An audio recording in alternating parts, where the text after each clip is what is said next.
Welcome everyone to the For the Love of Language podcast. I'm EJ. And I'm Stacy, and we have like a fun, kind of interesting topic today. I say fun, but it's actually, it's a little serious.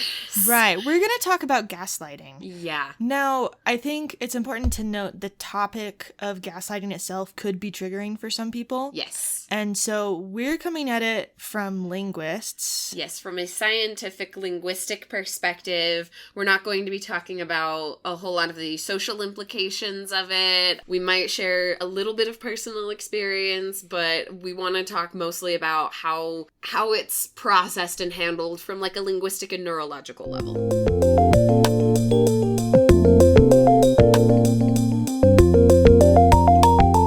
Yeah, so if you have experience with gaslighting or abuse, absolutely talk to a therapist, the police, whoever you need to talk to, be okay and take care of that. But hopefully this can be an educational and interesting episode for all of those who are listening. Yep. Just be mindful. Take care of your spoons. If it gets too triggering, feel free to press pause, come back at it later, or if it's not for you, that's okay. Just go listen to our Darmok episode instead. Yeah, it's a lot more lighthearted and not necessarily related to things that can be very personal.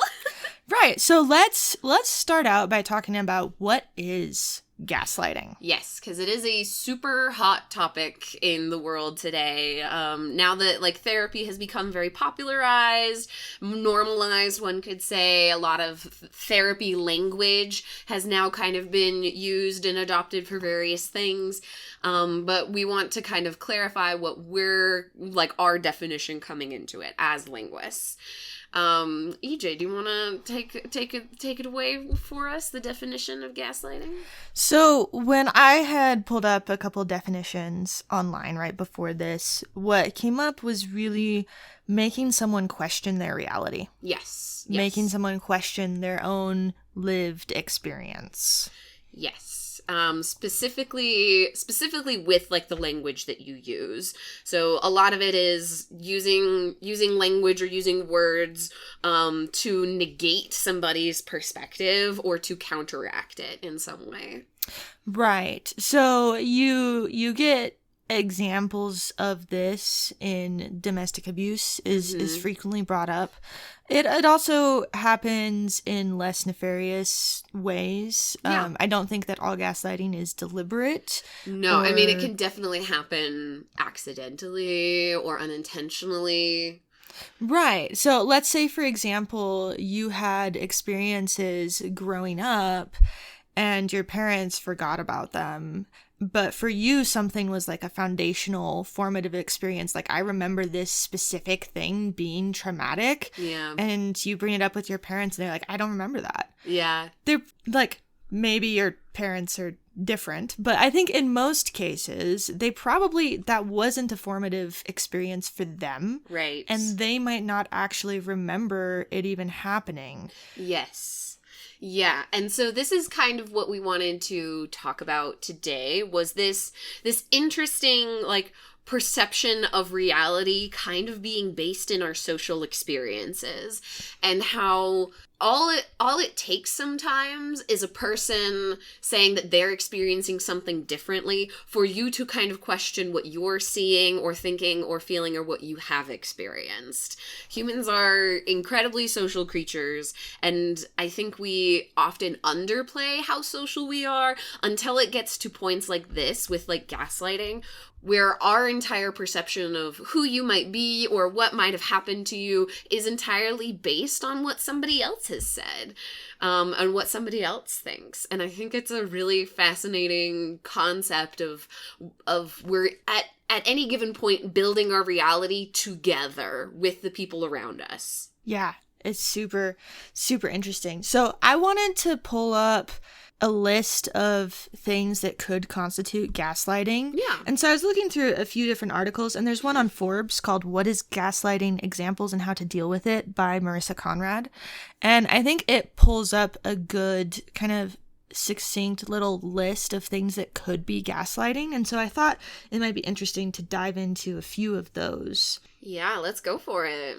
And I'm not going to go into all of them either, but one of them on the list is language describing you or your behavior as crazy, irrational, or over-emotional. Yes, yeah. I think especially in the United States of America, where emotions and being like emotional can have like certain connotations, and there's kind of like a policing of emotions. You can see this in other cultures too, but wherever there's like a policing of emotions, that language saying like, oh, you're being too much, you're being too crazy, too this, too that, like that can happen on an individual level. I think it can also happen on a cultural level too. Absolutely. Let's talk about gender dynamics for a hot sec. Yeah, let's go for it. So I think most people are aware or have seen, something around this, but when men act as leaders or a little bit authoritarian, they're seen as leaders. Mm-hmm. But when women act in the exact same ways, they can be seen as bossy. Yeah, or like hostile.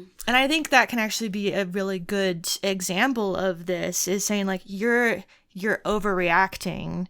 And, I don't want to invalidate either that sometimes people do overreact. Like sometimes this is merited. Yeah, sometimes it is, but I want to say that it can be equally distributed among the genders. It can be. It is not completely isolated to anyone, their gender, their sexuality, what hormones they're on or using or whatever. But we do have cultural trends about how these things apply, and it can be segmented into those societal groups. Yes.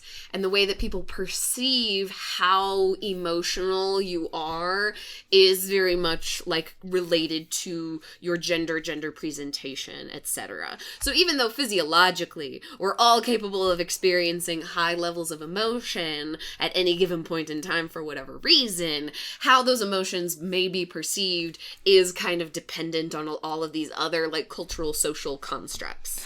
Yeah, so let me bring this up as a more direct example, I guess. And so growing up in middle school, everybody has issues. If you didn't have issues in middle school, what are you doing now? I'd love to hear from you. But I definitely personally had multiple times where I would say like, hey, this boy is doing something to annoy me. Yeah. This boy is like doing this thing that's unsafe. Like he's trying to start a fire with Flint in the basement. Like, I don't know what it is, but you tell this to an adult, and there were several times that I got the response, boys will be boys. Yes. Classic response. And I think that's an example of this. That's saying like, oh, you're exaggerating. This isn't a big deal. Maybe it is a big deal in some cases, but it's just getting downplayed because we're just saying, oh, they're just boys, or they're just kids, or they're just messing around. Yeah, or like that behavior isn't inherently harmful, and it's like, well, you aren't experiencing the behavior, so you don't necessarily know how harmful it may or may not be. But yeah, that conditioning from an early age can definitely desensitize you to that kind of behavior in the future, and can allow you to overlook some of those things with that perspective of, oh, it's because they are a part of this type of social group and therefore their actions are not as impactful, right? And that is kind of like you were saying, that like social general gaslighting that we all kind of succumb to in some form or another, which I think it's great that we are aware of it and we're kind of working on dismantling it now, but it is very pervasive and still very existent. Yes, there's some circles that are saying like, yeah, you should never just say boys should be boys. Like, what does that actually mean? It's super, super questionable at a deeper level to even use that phrase at all. Yeah. But that's a small group, I would say, from overall society. That's kind of interesting. And in defense of the adults, I think you also get a little bit of the boy who cried wolf happening in that case of like, kids come to adults all the time with things that aren't actually issues. Yeah. And especially if they have like multiple kids or a whole classroom of kids, it can be hard. Like you can't focus and dive into every little thing necessarily. Yeah. And so I think there is an aspect of empathy the other direction as well. Yeah. But you do need to be aware. Yeah. And I have been seeing some, now I am a teacher, and so I am kind of on teacher TikTok, but I don't teach children, but I'm still interested in the ways that teachers approach like a children's classroom versus an adult's classroom.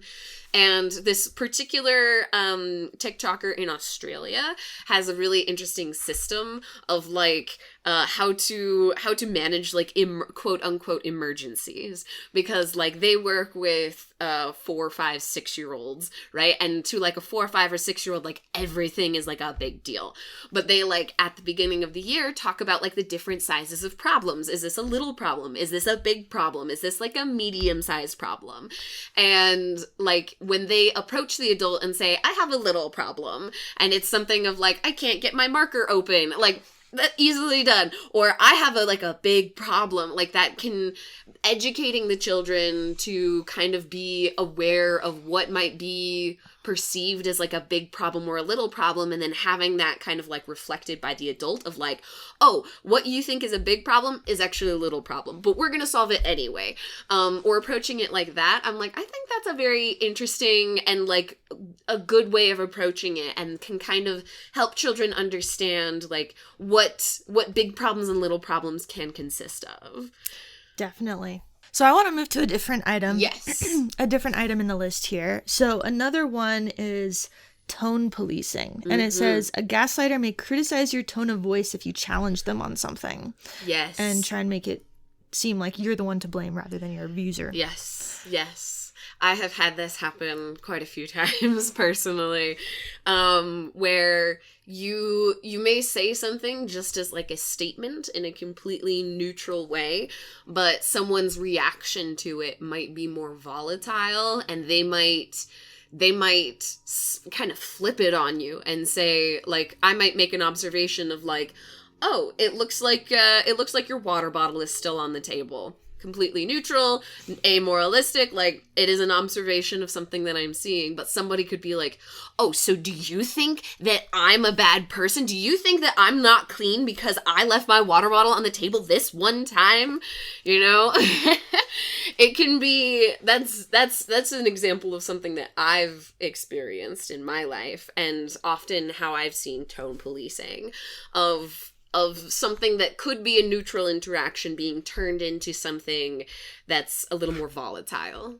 Yeah, this one I find really interesting because I think in society as a whole, we're frequently, especially in professional settings, incentivized to just avoid any extremes when it comes to tone. Yeah. So in the work setting, you'll actually have someone say really dramatic, potentially negatively, extremely impactful things, but do it in a calm, nice voice. Yes, the professionalism, using your professional voice. Yeah. Right. Like even in this past week, I heard someone say, like, I'm really not happy about this. Mm-hmm. And, you know, it was a very understandable frustration. I don't think anyone was happy about it, but it's just phrased in that way. And I think in some ways that removes some of the social cues from other people to really understand the impact of what you're saying. It's like, I have this problem where when I go to a doctor, I don't act like I'm in pain. Like, yes, I do literally, the same thing. Yeah, and that's another like gender-related thing as well. But it is also like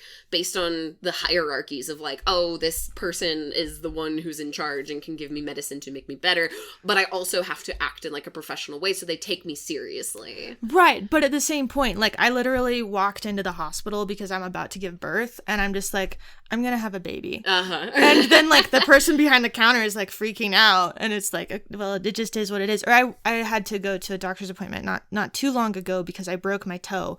But I, being the person that I am, waited a week and a half after the incident until acknowledging that it was probably broken. Don't worry, I've already pestered EJ about it. But I go in and I'm like, I have a broken toe, I'm pretty sure. And like they don't seem to believe me because I'm just speaking in this really neutral voice. Yeah. But then the moment they get the x-ray, their expressions and everything change. Yeah. And the tech like came back to wrap my toe before the doctor had even come back. She'll be like, the doctor will come and tell you the results of the x-ray, but let me wrap this for you. But so from my standpoint, it's almost like I need to act more emotional to convince people that it's real. Yes. When I have a legitimate issue. Yeah. No, I'm someone with a chronic illness, and I'm very much in the same boat of like, I am in pain constantly. I'm in pain right now. Could you tell? I don't know if you could.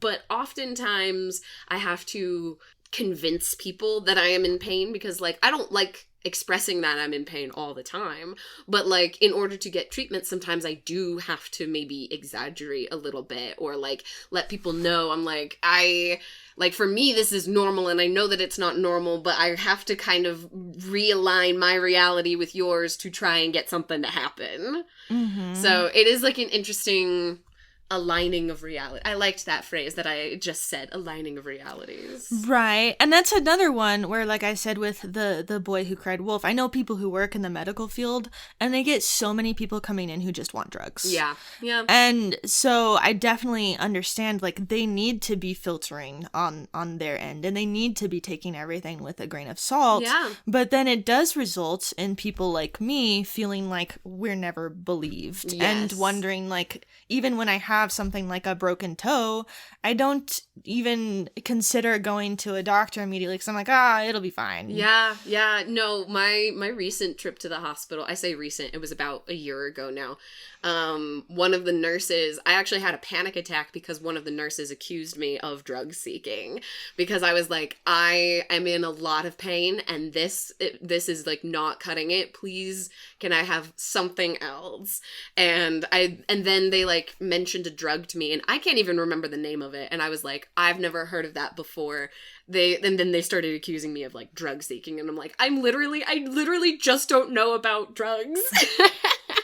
But yeah, situations like that can be very stressful, especially if it comes to things like the medical field and things like pain and stuff. So like I was able to address the problem and we were able to figure it out and I did get like the treatment that I needed. But it was really rough having somebody negate my feelings or accuse me of lying just because I was coming from a place of pain and ignorance. Yeah. It's unfortunate. Yeah. Yep. And it happens more often than you think. Right. So going back to this Forbes article, it has a few other things that it lists that aren't as linguistics related, and I'm going to gloss over, but definitely look into it more if you're interested. But it does reference the National Domestic Violence Hotline that also lists techniques. So going directly to the hotline site, it lists 5 gaslighting techniques that are withholding, countering, blocking/diverting, trivializing, and forgetting/denial. Mm-hmm. Yeah, I think we've talked a little bit about that forgetting/denial, and we've talked about the trivializing. Let's touch on maybe some of those other ones. Yeah, so let's go into blocking/diverting. So it says the abusive partner changes the subject and or questions the victim's thoughts. Mm-hmm. So it would be like, with a really low-key example, someone comes home and says, I had a really rough day. And then the partner says, let's go get tacos. Just like totally not paying attention, not listening, not validating. Now, obviously, in a gaslighting sense, this is generally more nefarious. Yes. Yeah. But if you're like running into that behavior on a regular basis, it becomes nefarious. Yes. Right? Yeah. So like if you're in a work setting and you have the like harassment trainings, there's 2 different measures that they generally bring up for harassment. And one of those is severity, but the other one is pervasiveness, like constantness. So even if that seems like a minor thing, if it's constantly happening to you, then it's terrible. Yeah, those little things, they really build up over time and they can kind of chip away at your resolve and your confidence in like what's happening to you. If for example you are perpetually having like a bad day at work and someone's like kind of just always diverting from it, you're gonna begin to start questioning like, does this matter? Is this important? Is this actually as bad as I think it is if somebody else doesn't, like, acknowledge that it's bad? Yeah. So that kind of blocking and diverting can actually become a form of trivializing. So there's, like, overlap between these different things as well. Yeah. Let's go into countering. Oh, yeah. Mm-hmm. So this one, I think, is one of the more direct forms of gaslighting. Yes. Yeah. And it's basically saying you're wrong. Mm-hmm. You don't remember that right. Yes. Yep. And so what the hotline says is the abusive partner questions the victim's memory of events despite the victim remembering them accurately. Yeah, yeah. And I think this is like the stereotypical, like the form of gaslighting that people call out the most. Because it can be very obvious, because it's like something just happened and you're like, what happened was not great. And then somebody says, no, but it didn't happen. And it can be really abrasive at first. And that's why it's a lot more noticeable, is because it can be a little bit more upfront and a little bit more obvious. But a lot of times it can be kind of in a roundabout way of maybe it's not just saying, oh, that didn't happen, and saying like, well, maybe I think you're remembering this detail wrong. The way that I see it is that XYZ happened, and you're saying that X happened, but I think it was X, Y, and Z, right? And trying to almost like retell the story in such a way. So sometimes it can be a very obvious, like, no, you're wrong, like it didn't happen like that. But the more nefarious, the more kind of sneaky way of going about it is like, I think maybe you're forgetting a detail here, or I think you misremembered, or I actually said this instead, or I said it like this in a different way. That's how I've experienced it in a few different occasions. Right? I have a couple good examples of this, go actually, for it. that I want to bring up. So one of them, I was playing Werewolf with a bunch of software engineers. Nice. As one does. Yes, as one does. And it was fantastic. Great game. For those who aren't familiar, Werewolf and Mafia are similar games where you have a group of people, you have a narrator, there's, a couple people in the group that are determined to be the werewolves, but nobody else in the group knows. And so every night the werewolves kill someone and the whole village discusses and tries to figure out who the werewolves are to try and get them out of the game. Yes. It's a fun little murder mystery game that you can just play at any point in time given a group of people. Yeah, if you have about 10 people, it's one of my favorite games to play. Yeah, it's good. But I was the narrator in this particular instance, and there's multiple ways and variations of this game. Yes. I like the variation generally where the narrator says when someone dies what their role was. Oh, so yeah. someone dies and you can say, sometimes there's more specific roles than just werewolf and villager. You might have the seer and cupid and all of these other things. Yeah. And so there's variations where you might say just whether or not it was a werewolf or a villager, or you might say specifically like this person was the archer. Yes. Yeah. Right? And I had explicitly told the group as the narrator, this person is or isn't the seer. I don't remember exactly what it was. Yeah. But one of the other players in the game managed to convince everyone else that as the narrator, I was lying. Oh. And, like, absolutely insane. So skilled. I was just in admiration of what happened, to be honest. Some people are really clever. Yeah, and so, obviously this guy was a werewolf. And he ended up winning the game, I'm pretty sure. Yeah. But he convinced everyone else that I was lying. I think it was that the person that died was the seer, and this werewolf was claiming that he was the seer. It was a while ago. Yeah. But just through like enough repetition and argumentation and just being so adamant that what I was saying was wrong, and that I was effectively cheating as the narrator, I guess. I don't know. But he convinced the entire group, just repeating it, and that what he was saying was the truth. Yeah. And it was such an interesting example to me. Yeah, what a fascinating, like, I think games like that are such a fun little microcosm of, like, sociological and, like, linguistic phenomenon of, like, we can isolate this, like, these scenarios in these, like, fake scenarios, but we, like, real stuff can happen, like, for example, like, you were running the game. You were in charge. And yet somebody was able to convince other people that you were not doing your job correctly, even though you were the one who started everything in the first place.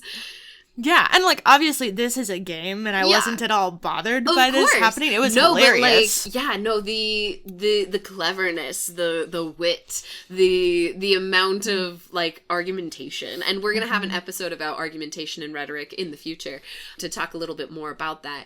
But, like, the insistentness of it, to the point where they won the game because they were able to be so convincing of denying how things actually were. Yeah, and so that's just a fun example, but obviously this can happen in much more harmful, legitimately ways. Yeah. Another example that I would bring up is just historical revisionism. Oh, yeah. And so I don't want to go too deep in this because I don't want to offend anyone, but I have seen this happen with religion, where you'll have people who are younger saying, like, this religion never taught this thing. And people who were in a little bit earlier or a little bit longer explicitly saw the religion teaching that thing that they're saying never happened. Right. So, like, again, I'm not going to dive deeper into that one. Yeah. But I have directly experienced it. Yeah, and it can happen all over the place. You know, they say that history is written by, like, the victors of things, right? So whoever wins out gets to tell the story. And oftentimes people will happily overlook terrible, awful, horrible things that have happened to other groups of people simply because they are now, like, the ones in charge. They are the dominant socioeconomic group, and so they can make the rules. So it's a pretty common phenomenon throughout the world, not just in the United States, but everywhere. Yeah, definitely. These are universal things. Yeah. And again, like, with all of these things, we're putting in relatively light examples for the most part. But the thing about gaslighting that's important is that a lot of people don't realize that it's happening to them when they start questioning their reality. And so, especially when you get into the domestic violence abuser situations, I have spoken to multiple people who are like, well, he's not really abusive. And, like, it can be females too, but it just pulling an example. Yeah. He's not really abusive, but he physically harmed me in this way. Yeah. Or he invalidates all of my emotions. Yes. Or XYZ. And they list things that, as an outsider, I'm like, oh my gosh, get help. Yes. Yeah. No, as someone who is and I don't like to use the term victim, but it is what it is. I was a victim of emotional and psychological abuse, and I experienced quite a bit of this type of gaslighting. A lot of denials, a lot of calling me crazy, and it always in the moment it didn't feel like it was bad, that it didn't feel like it was wrong. It can be really hard to identify in the moment. And to anyone out there who might be, like, concerned about falling for this, something that I wish I had done and something that kind of made me a little bit more prone to it was being isolated. And this is something that abusers will often do, is they will isolate you from friends, from family, from other people in general, so that you feel like the only person you can talk to is them. And your reality is dependent on that person. They are like your rock. They are your go-to. But when it comes to questioning your reality, or, wondering if what is happening to you is, like, hurtful or harmful, talking to others is, like, the number one way that you can reground yourself in what happened. Like, I was abused for 2.5 years, and a little bit more on top of that. And it wasn't until I talked to a friend who had experienced something similar, and she called it out. And she was like, what you've experienced is abuse and is not okay. And it finally got me to realize how bad it was. And it could have been stopped earlier had I maintained some of those connections, but sometimes you do get a little bit isolated. So for other people out there, I would encourage you to maintain contact with friends and loved ones. Having a wide social network and discussing what's going on with you. People always demean gossip and stuff, but talking about your life and your experiences and sharing those with others and getting feedback from people can be really helpful in keeping you safe. Definitely. And it's important to recognize, when you should be reaching out to others. I think we've covered this from a pretty broad spectrum and dived into some of the specifics of these things. The one final thing I want to bring up, and again, this doesn't diminish any of those tips and things we've called out before, but there can be a lot of crossover between gaslighting and debate. Yes. And so there's something else about, like, yes, you don't want to diminish that gaslighting is happening when it's actually happening. Yeah. But some of these same methods can at times be used as forms of argument, as, convincing, as maybe you're not trying to convince someone that their reality is false, but maybe you're trying to change the way that they view the world in a positive way, the same way that a therapist would reframe something. Yeah.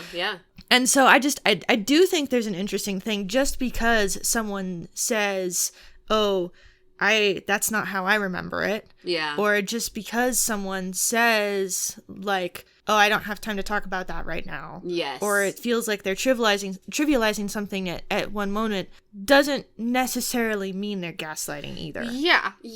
I 100% agree. A lot of these things happen in normal everyday life and can be super innocuous and can just be a result of, just a bit of, like, disconnection or, misremembering. Like, I have memory problems. I forget stuff all the time. It's super likely that I've just misremembered something. And so being aware, and I like what you said earlier of, like, the persistence of something. Like, if it does keep happening, if there is, like, malicious intent behind it of trying to maybe get you to be one way or the other. But yeah, I think our next episode might have to be about argumentation and rhetoric, because I think it is a very interesting crossover and overlap into how we use language to communicate and try to convince people of the way that things are, versus how you can manipulate someone and kind of control them and, like, use and abuse somebody. It can be a fine line, and especially in modern days, with, like, debate and rhetoric being kind of like a prestigious form of, like, communication, being good at argumentation and debate can be seen as, like, a very good thing. It can be kind of a little bit hazy of, like, where do some of these lines, where like, are there lines between some of these things? Right. Yeah. And, like, I think there is some gray area in certain situations, but there are also hard lines. So, like, if you are experiencing physical abuse, or if you're experiencing some of these things pervasively and you don't feel safe directly confronting the other person and correcting it, to me, those would be really big red flags. Yes. I hope that this has been informational for all of our listeners. This is a very fascinating topic, and it is kind of very emotionally heavy, but I hope that we've approached it from a professional and linguistically interested and curious place. And I would also like to include that domestic violence hotline for anybody who might need it, just in case. And thank you so much for listening. Please feel free to give us a follow on Instagram. We're seriously trying to be more active there. But sometimes life happens. But yes, check out our previous episode about Darmok. It's absolutely fantastic. And our next episode, I think, should be about rhetoric and argumentation to kind of pair along with this one. Absolutely. And so I will put the details for the hotline in the description for this episode. But you can also call 1-800-799-7233 and get the help that you need. Yep, and that's here in the United States. If you are outside of the United States, please look into your local resources. There's always resources available. Sometimes it just takes a little bit of work and help, and I hope that you can find somebody to help you if you need it. All right. With that, we'll end there. See you next time. Bye.